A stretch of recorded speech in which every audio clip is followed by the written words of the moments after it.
and I'm here again. This is the North Carolina Jazz Festival, and it's the 40th anniversary. I'm here as a member of the press. The thing is, we really want to promote jazz in the young folks. And over here, we have tables. Some of them have left because it's past their bedtime. But we have some of the kids that were at the master classes this afternoon. And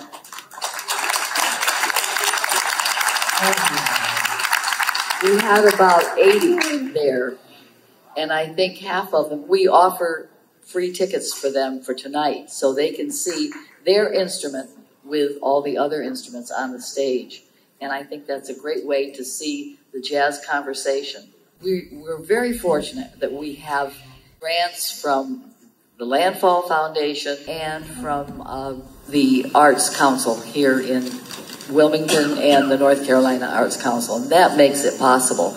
Also, gifts from and donations from you folks help a lot. Don't forget to buy raffle tickets because that money also helps with our Jazz Education Fund. We took our musicians to 3 schools today, an elementary school, a middle school, and a high school. Therefore, we're doing our part to promote jazz in the younger generation.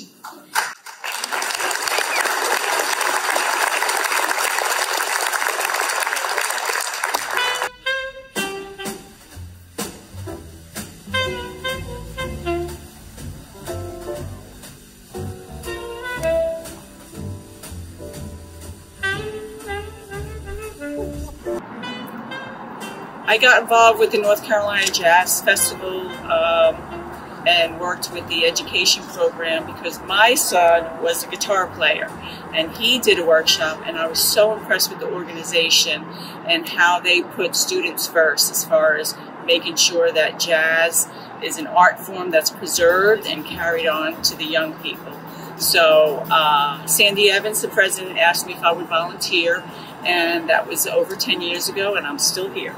And I enjoy this part of my job with the North Carolina Jazz Festival because it is working with young people, promoting jazz, which is a great art form. It's an American art form, and we will continue to do these educational workshops and bring musicians to the local schools.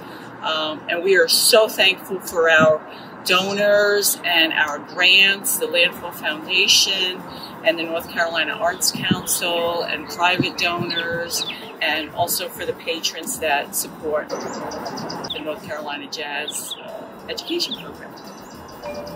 Another one of the workshops we have is percussion, given by Chuck Red, and he's been with the festival many years, and he loves to do workshops for the students.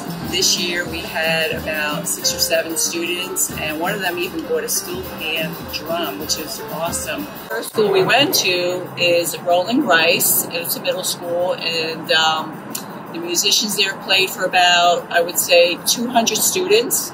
And that went really well. And the next school that we ended up going to is Glow. It's a girls' academy. It's a very unique academy. It's just girls that are getting prepared to go to college.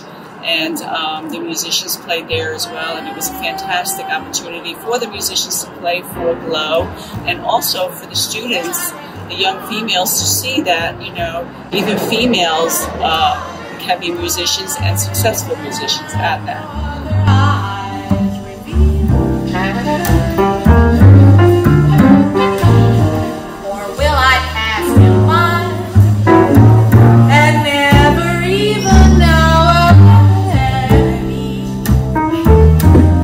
The other school that the musicians went to was Snipes Academy, and that's an elementary school with, I think, about 500 students, so that was a big success, bringing jazz to those students. One of the workshops that are given in the hotel is given by Nikki Perot, and she is a bassist and a singer, and we are so thrilled to have her, you know, teaching the kids and her enthusiastic energy with the kids. She's wonderful. We went to the Girls Academy and she was so wonderful with the kids there, and she even helped a student sing Somewhere Over the Rainbow, which was so sweet. She's very kind and just wonderful with the kids. Along with Champion, who was also at the Glow Academy and played piano for all the girls there. So it was a wonderful opportunity for Glow and for the musicians to perform there. This year we celebrated our 40th anniversary of the North Carolina Jazz Festival, and we are so thrilled that we had all these musicians to go to 3 local schools. It's a wonderful thing with our education program. We want to promote jazz for the young people. It's part of our mission to promote and to educate jazz for the next, hopefully, jazz enthusiasts and students. And the North Carolina Jazz Festival offers master classes here at the hotel, at the Ballast Hotel. And as you can see, the beautiful downtown with the river, it's awesome. We're so excited to always have the Jazz Festival here at the Ballast Hotel. We offer 8 workshops. One of the workshops was a trumpet workshop given by Ben Pulser, and we were so excited to have him. His dad is Ed Pulser. He's a famous jazz musician in his own right. And Ed Pulser, who gave the class, grew up with jazz. His dad owned a jazz club in New York City, so he was just, you know, all about jazz, and he really loves to do workshops and promote jazz for the young people.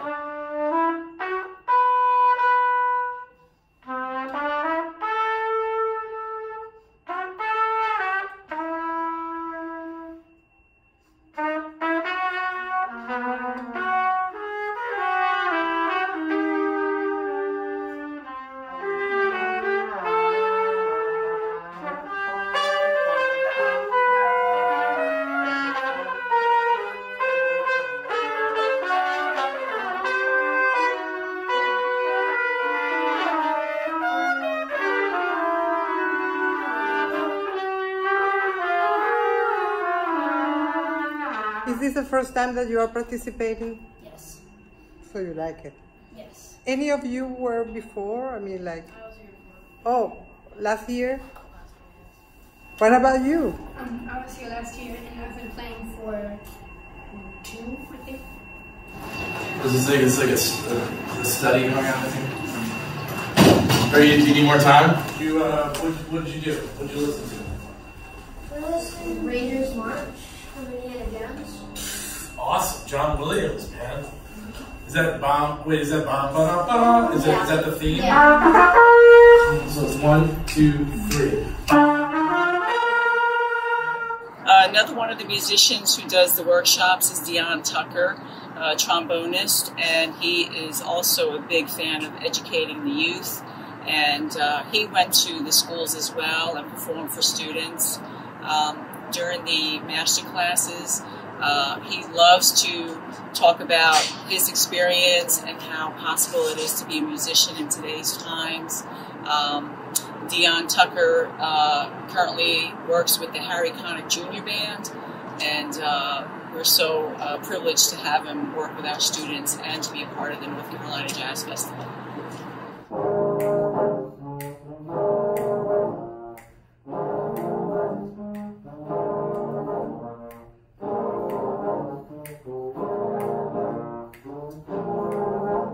The teachers there really do a great job of preparing the students for whatever topic we're going to be talking about. We've talked about Duke Ellington, we've talked about Louis Armstrong, we've talked about Count Basie. This year we talked about Ella Fitzgerald.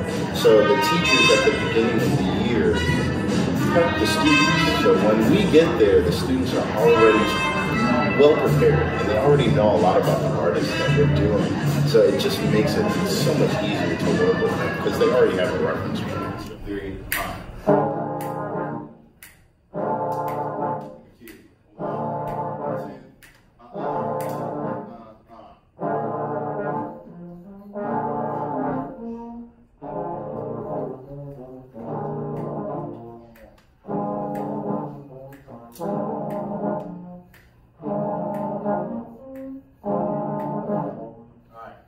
All right, that was awesome. Your ideas were great. I just want to hear them. So what you did was perfect. I just couldn't hear it. So one more time, just let me hear what you're saying. We'll go right on it, all right? One, and don't even think about it, just do it. 1, 2, 1, 2, and awesome. Remember, it's like the air. Don't hold it back. Just straight off the cliff.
I had such a wonderful time. I love jazz education because I grew up around Clark Terry. Clark Terry was a big jazz educator, going to many schools, and he believed it was really important that we young people learn about the music, not only to become musicians, but more importantly to know about the history, the rich cultural history we have here in America, and to become fans, to become listeners.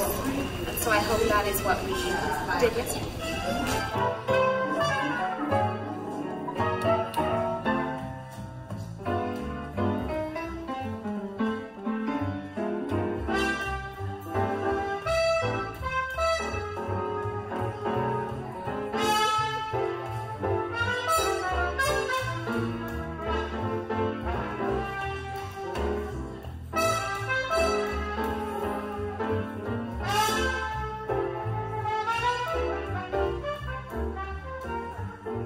Champion had a good answer. Champion said the year officially, we're going to say, was 1900, and that was the year that Louis Armstrong was born. Louis Armstrong is one of the fathers of this music. He's the reason why we all do what we do, one of the greatest musicians of the 20th century, Louis Armstrong.